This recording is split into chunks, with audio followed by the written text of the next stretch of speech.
Welcome back. It's now time for business. Now, the Controller of Budget wants the National Treasury to renegotiate all commercial loans entered with international lenders. COG Margaret Nyakango says most of the loans given by International Monetary Fund and the World Bank are not as cheap as interest paid on the loans average of 14.5%, which she says is expensive in the long run with minimal impact on economic development.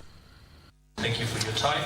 Appearing before the National Assembly Public Debt Privatization Committee, the Controller of Budget urged Treasury to refrain from expensive loan buybacks at a time when the country is spending 98% of revenue collected to service its loans. If we had a sinking fund, we wouldn't be taking overdraft facilities.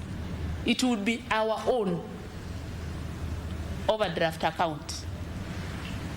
And all we needed to do is that the amounts that we are sending to the overdraft account, and we saw here for 6 months, we have 4.2 billion. That would have been going to the sinking fund account. But every time I have tried to broach the subject, I've been told there is no money to start the sinking fund. Nyakango questioned the existing concessional loans given by multilateral partners, saying they are not as cheap as interest paid on the loans average 14.5%.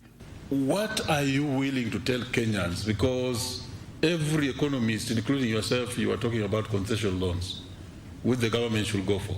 But now we turn around to say, so what is causing these concessional loans of the IMF specifically and the World Bank to be more expensive than the otherwise thought loans that should have been very, very. The Controller of Budget is proposing a review of existing loans and projects, citing anomalies in usage and interest. I was forced to write to the Treasury to tell them to please convene this National Project Steering Committee and ensure that when we borrow, the implementing agency is able to start the project. The MDAs are the ones delaying. Can you follow up with the MDAs?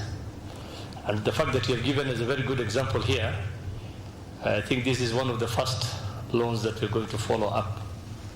And we might be contacting you, your office.